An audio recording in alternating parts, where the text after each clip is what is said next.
ಅವ್ರು ಬಿಡು, ಅಕ್ಕಿ ಮೇಲಿನ ಆಸೆ ನೆಂಟರ ಮೇಲಿನ ಪ್ರೀತಿ ಅಂತಾರೆ. ಎಷ್ಟು ಒಳ್ಳೆ ಕನ್ನಡ ನೋಡಿ. ನಮ್ಮ ಹಳ್ಳಿಗರು ಬಳಸ್ತಾರೆ, ನಗರ ಪ್ರದೇಶದವರು ಬಳಸ್ತಾರೆ.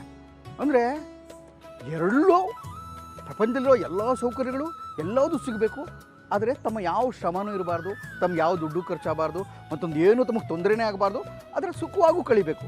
ಹೆಂಗ್ರಿ ಸಾಧ್ಯ? ಶ್ರಮ ಪಡದೆ, ದುಡ್ಡು ಖರ್ಚು ಮಾಡದೆ ಭಾಳ ದೊಡ್ಡ ದೊಡ್ಡ ಸಮಾರಂಭಗಳನ್ನು, ಪ್ರೀತಿಯನ್ನು ತೋರ್ಸೋಕ್ಕಾಗಲ್ಲ. ಮನೆಗೆ ನೆಂಟರು ಬರ್ತಾರೆ ಅಂತಂದಮೇಲೆ ಅಕ್ಕಿ ಖರ್ಚಾಗಿ ಆಗುತ್ತೆ. ಹಾಗಾಗಿ ಮನೆಗೆ ನೆಂಟರು ಬರೋದನ್ನೂ ಬಯಸಬೇಕು, ಅಂದರೆ ದೊಡ್ಡದೊಂದು ಪರಿಶ್ರಮದ ಫಲವನ್ನು ಅನುಭವಿಸ್ಬೇಕು. ಹಾಗೆ ಪರಿಶ್ರಮ ಪಡಕ್ಕೂ ತಯಾಗಿರಬೇಕು. ಆ ಪರಿಶ್ರಮ ಅನ್ನೋದು ಈ ಅಕ್ಕಿಗೆ ಹೋಲಿಸ್ತಾರೆ.